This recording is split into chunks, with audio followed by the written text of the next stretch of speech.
Nah, saudara yang dikasihi Tuhan Yesus Kristus, akhir-akhir ini banyak berita di mana-mana, dimulaikan oleh seorang YouTuber yang dia menjelaskan bagaimana 2023 itu masa yang apa? Gelap katanya ya. Saya nonton YouTuber ini, dia jelaskan, wah, mengerikan juga. Lalu setelah itu beberapa waktu kemudian Presiden kita, Presiden Jokowi juga menyampaikan hal ini. 2023 masa yang gelap. Berarti kalau kepala negara menyampaikan, maka ada sesuatu yang mungkin agak serius, ya, agak serius. Lalu saya mulai memikirkan dari pemaparan yang disampaikan itu, dari pemaparan yang disampaikan oleh Presiden Jokowi, ada satu hal yang positif disampaikan di sana, bahwa kita harus mempersiapkan diri ya, untuk baik secara pribadi sebagai warga negara maupun sebagai negara, sistem pemerintah harus mempersiapkan diri untuk masuk di tahun yang mungkin suram bagi kita. Hanya bagi kita sebagai orang Kristen yang percaya Tuhan, tentunya hal-hal begini tidak mengagetkan kita. Hanya mungkin menarik perhatian kita, menyadarkan kita. Karena kita sudah paham bahwa apa yang ditulis di dalam 2 Timotius 3 ayat 1-5 sudah ditulis oleh Timotius, oleh Rasul Paulus kepada Timotius. 2 Timotius 3 ayat 1-5. Ketahuilah bahwa pada hari-hari terakhir akan datang masa yang apa? Sukar. Jadi kalau kita memperbincangkan ini masa kegelapan 2023, kita agak telat. Karena Alkitab sudah menuliskan bahwa pada hari-hari terakhir akan datang masa yang apa? Yang sukar. Ya, kehidupan ini bukan tambah baik, dunia ini bukan tambah baik, tapi tambah sukar, tambah sulit. Ya. Tambah sulit. Dan dijabarkan di sini kesukarannya begitu kompleks. Manusia akan mencintai dirinya sendiri, menjadi hamba uang, mereka akan membual dan menyombongkan diri, mereka akan menjadi pemfitnah, mereka akan memberontak terhadap orang tua, tidak tahu berterima kasih, tidak memperdulikan agama, tidak tahu mengasihi, tidak mau berdamai, suka menjelekkan orang, tidak dapat mengakang diri, garang, tidak suka yang baik, suka mengkhianat, tidak berpikir panjang, berlagak tahu, lebih menuruti hawa nafsu daripada menuruti Allah. Lalu di ayat yang kelima ditutup perikop ini dengan disampaikan seperti ini. Secara lahiriah mereka menjalankan ibadah mereka, tetapi pada hakikatnya mereka memungkiri kekuatannya. Jauhilah katanya mereka itu. Datang ke gereja ibadah, tapi rupanya nggak ketemu Tuhan di gereja. Rupanya ibadah itu hanya sebagai rutinitas, tidak bertemu Tuhan. Tidak bertemu Tuhan dalam arti kata, lebih bahasa, lebih spesifik, tidak bersungguh-sungguh ketika datang apa? Ibadah. Mungkin lagi duduk di dalam gereja, tapi pikirannya ada di tempat yang lain. Contoh, tidak sungguh-sungguh. Secara lahiriah mereka menjalankan ibadah mereka. Kelihatan. Seperti saya. Pakai dasi, pakai jas. Kelihatan. Jadi ibadah ini rupanya adalah masalah hati yang terkoneksi dengan Tuhan. Percuma kita datang ibadah tapi hati kita tidak terkoneksi dengan apa? Dengan Tuhan. Tidak rapat, tidak dekat dengan Tuhan. Di mana kelihatan ya outputnya dalam kehidupan sehari-hari ya, bagaimana kita? Apakah kita suka menjelekkan orang lain, suka memfitnah orang lain, suka garang yang saya sebutkan tadi? Kalau kita masih melakukan itu, maka kita masuk dalam golongan ini. Dan inilah kesukaran-kesukaran yang terjadi di dalam kehidupan kita.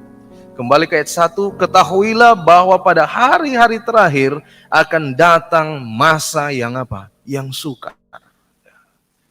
secara ekonomi, sosial, kesukaran terjadi di mana-mana.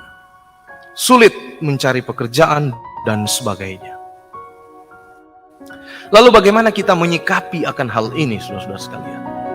Kalau kita sudah tahu sebagai umat Tuhan, memang kesukaran ini akan terus berjalan. Bagaimana cara kita menyikapinya? Supaya kita selamat dari kesukaran ini. Atau kita paling tidak bisa eksis di tengah-tengah kesukaran-kesukaran yang terjadi di dalam kehidupan kita. Ada satu pelajaran di dalam Alkitab yang malam hari ini saya ingin sampaikan untuk menjadi sebuah contoh. Bagaimana situasi sulit terjadi, lalu kemudian bagaimana Tuhan memimpin seseorang ini, bahkan seluruh bangsa ini untuk melewati masa yang sukar. Nah, diharapkan dari kisah ini dapat menginspirasikan kita untuk melakukan hal yang sama di dalam kehidupan kita masing-masing. Mari buka Alkitab kita di dalam Kejadian pasal 41. Judul perikop Kejadian 41 ini adalah mimpi Firaun. Kejadian 41 ini cukup panjang pasalnya, ada 57 ayat, cukup panjang. Tapi intinya Firaun dia mimpi. Mimpinya adalah dia melihat ada apa? Lembu yang tambun, enak dipandang, muncul di sana 7 ekor. Lalu kemudian dalam mimpi itu dia melihat lagi ada lembu yang kurus. Jumlahnya sama, 7 ekor. Lalu kemudian ada kejadian rupanya di sana yang kurus, lembu kurus ini dia makan itu lembu yang apa? Gemuk-gemuk ini. Anehnya, setelah dimakan yang gemuk ini, si kurus ini tetap apa? Tetap kurus. Itu yang pertama. Yang kedua, dia lihat lagi dalam mimpi ini, ada bulir gandum. Ya. Ada bulir gandum, 7 lagi bulir gandum. Ya. 7 bulir gandum dikatakan firman Tuhan yang baik dan bernas, berisi dia. Lalu Firaun lagi melihat ada 7 lagi bulir gandum yang lain, yang layu, yang kurus. Lalu hal yang sama kemudian terjadi. Yang kurus ini dia telan yang apa? Yang bernas. Bulir gandum yang kurus dia telan bulir gandum yang apa? Yang bernas. Firaun bangun pagi itu, raja, dia kumpulkan semua orang, dia penasaran ya. Tidak ada yang bisa menjelaskan kecuali katanya ada seorang muda Ibrani ya. Orang muda Ibrani ya. Di kondisi ini Yusuf sebenarnya dia dalam kondisi yang apa? Yang sulit ya. Kalau kita lihat di pasal 40 ya, dia baru saja melewati sebuah goncangan dalam kehidupannya. Dia dari seorang budak dijual keluarganya sendiri, masuk ke istana, masuk ke Potifar punya rumah, terjadi skandal di sana, mengirimkan dia ke penjara karena skandal itu. Dia difitnah, kemudian datang pertolongan. Dia mampu menerjemahkan mimpi, menafsirkan mimpi juru minum, juru roti. Dia naik lagi pamornya dan lain sebagainya. Pemuda Ibrani ini kemudian dipanggil, Yusuf dipanggil. Lalu disampaikan bahwa Yusuf ini adalah orang yang bisa mengartikan mimpi, menafsirkan mimpi. Lalu Firaun bilang, udah panggil dia. Pakaikan dia pakaian yang baik, hadapkan dia kepada apa? Kepada saya. Ini mimpi Firaun sebenarnya gampang, tidak seperti mimpi Nebukadnezar. Kalau mimpi Nebukadnezar agak sulit mau diterangkan karena Nebukadnezar pun nggak tahu mimpinya. Kalau ini tahu, Firaun ini tahu, dia mimpinya ini. Tadi malam saya mimpinya ini. Ayo terangkan. Jadi tingkat kesulitannya itu rendah sebenarnya, tidak terlalu sulit, sesulit mimpi daripada apa? Nebukadnezar. Yang Nebukadnezar sendiri nggak tahu mimpinya apa, apalagi artinya kan. Kalau ini dia sudah tahu mimpinya. Lalu Yusuf oleh pertolongan Tuhan, Yusuf kasih tahu. Mari kita baca ayatnya. 25 ayat 25, Kejadian 41. Lalu kata Yusuf kepada Firaun, kedua mimpi tuanku Firaun itu sama. Allah telah memberitahukan kepada tuanku Firaun apa yang hendak dilakukannya. Jadi dulu Tuhan rupanya membuat sesuatu untuk menyampaikan pesan kepada umat Tuhan. Ya. Kali ini lewat mimpi. Ketujuh ekor lembu yang baik itu ialah 7 tahun. Dan ketujuh bulir gandum yang baik itu ialah 7 tahun juga. Kedua mimpi itu sama. Jadi tafsiran 7 ini, 7 gandum, 7 bulir ini adalah, tafsirannya adalah tahun. 7 tahun. Ayat 27. Ketujuh ekor lembu yang kurus dan buruk yang keluar kemudian, maksudnya 7 tahun juga. Demikian pula ketujuh bulir gandum yang hampa layu oleh angin timur itu, maksudnya akan ada 7 tahun kelaparan. Jadi sama-sama angka 7 mengartikan tahun. Tapi yang 7 pertama ini adalah tahun keemasan. 7 tahun pertama ini adalah tahun yang semua tersedia. Tetapi hati-hati. Hati-hati. Nanti akan datang setelah itu 7 tahun kelaparan. Sebuah firman arti tafsiran yang kontradiktif sebenarnya. 7 keberhasilan, 7 tahun keberhasilan, 7 tahun panen, masa keemasan, tapi di sini di depan nanti ada 7 tahun kelaparan. Sebuah siklus kehidupan yang langsung jatuh dari tempat yang enak, kemudian dia langsung jatuh. Apa maksudnya? Inilah maksudnya perkataanku. Ketika aku berkata kepada tuanku Firaun, Allah telah memperlihatkan kepada tuanku apa yang hendak dilakukannya. Ketahuilah tuanku akan mendatang 7 tahun kelimpahan di seluruh tanah Mesir. Kemudian akan timbul 7 tahun kelaparan. Maka akan dilupakan segala kelimpahan itu di tanah Mesir. Karena kelaparan itu mengkurus keringkan negeri ini. Jadi ini sebuah firman yang sangat kontras, arti mimpi yang sangat kontras dan membahayakan. Karena disebutkan 7 tahun kelimpahan ini, datang 1 tahun saja kelaparan, hilang semua ini kelimpahan.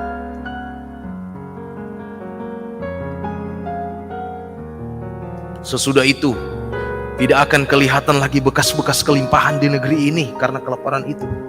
Sebab sangat hebat kelaparan itu. Sampai 2 kali mimpi itu diulangi bagi tuanku Firaun. Berarti hal ini telah ditetapkan oleh Allah dan Allah akan segera melakukannya. Ini firman yang datang dan terjadi langsung. Nah, ada masa tunggu. Ini firman datang terjadi langsung. Nah, ada masa tunggu dulu. Lihat dulu responnya bagaimana. Nggak ada. Datang dan terjadi firman ini. Oleh sebab itu, baiklah tuanku Firaun mencari. Inilah solusinya saudara-saudara sekalian. Solusi datang dari Tuhan. Oleh sebab itu, baiklah tuanku Firaun mencari seorang yang berakal budi dan bijaksana dan mengangkatnya menjadi kuasa atas tanah Mesir. Baiklah juga tuanku Firaun berbuat begini, yakni menempatkan penilik-penilik atas negeri ini di dalam 7 tahun kelimpahan itu memungut 1/5 dari hasil tanah Mesir. Mereka harus mengumpulkan segala bahan makanan dalam tahun-tahun yang baik yang akan datang ini. Dan di bawah kuasa tuanku Firaun menimbun gandum di kota-kota sebagai bahan makanan serta menyimpannya. Demikianlah segala bahan makanan itu akan menjadi persediaan untuk negeri ini dalam 7 tahun kelaparan yang terjadi di tanah Mesir supaya negeri ini jangan binasa oleh kelaparan. Satu kata kunci daripada solusi ini yaitu persiapan. Persiapan. Menyiapkan diri untuk hal yang sulit yang akan terjadi di depan. Menyiapkan diri, mengantisipasi. Dengan cara apa? 1/5 simpan, 1/5 simpan, 1/5 simpan. Ya.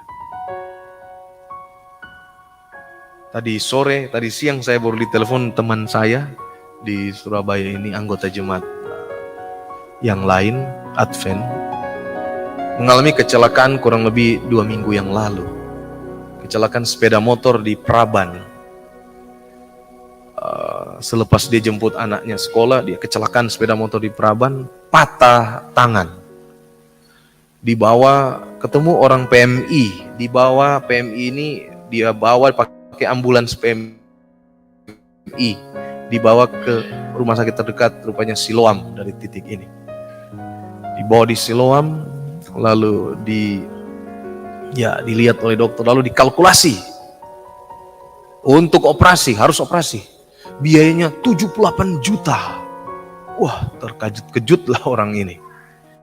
Ya, tidak ada apa-apa. Nada angin, nada badai, jatuh patah tangan, bawa di rumah sakit 78 juta. Sekarang harus deposit 17 juta. Terkejut-kejut lah ini apa teman saya ini. Pikir-pikir, nah ada mungkin ya namanya ini puluhan juta ya. Pulang aja dulu di rumah. Pulang di rumah ya. Pulang di rumah. Dirawat di rumah. Tapi puji Tuhan ada pertolongan datang kemudian, bawa di RSAL. Di sana bisa BPJS, urus BPJS ya. Urus BPJS. BPJS 2 tahun sudah nggak bayar. Ya, sempat ikut tapi 2 tahun nggak bayar ya, mungkin masa pandemi ya. Urus, langsung bayar saat itu preminya 1,5 juta. Langsung ditindak, dioperasi, dijadwalkan operasi dan beres, selesai tanpa bayar, tanpa dibayar di RSAL.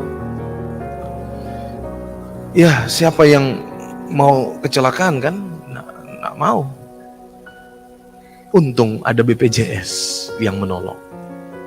Persediaan ya, persiapan ya, persiapan. Persiapan yang dilakukan oleh Firaun, yang dianjurkan untuk dilakukan oleh Firaun dari Tuhan lewat Yusuf untuk menolong bangsa ini sehingga mereka tidak mengalami kesusahan ketika datang 7 tahun kelaparan di negeri Mesir. Buktinya apa? Mesir tidak kekurangan. Buktinya adalah saudara-saudara Yusuf yang tinggalnya itu di Kanaan, tempat yang sebenarnya sudah jauh dari Mesir. Tapi rupanya efek kelaparan ini mulai menyebar sampai di Kanaan. Berarti ini kelaparannya luar biasa parah ini. Pusatnya di Mesir, kelaparannya sudah menyebar sampai ke Kanaan. Mereka datang untuk membeli apa?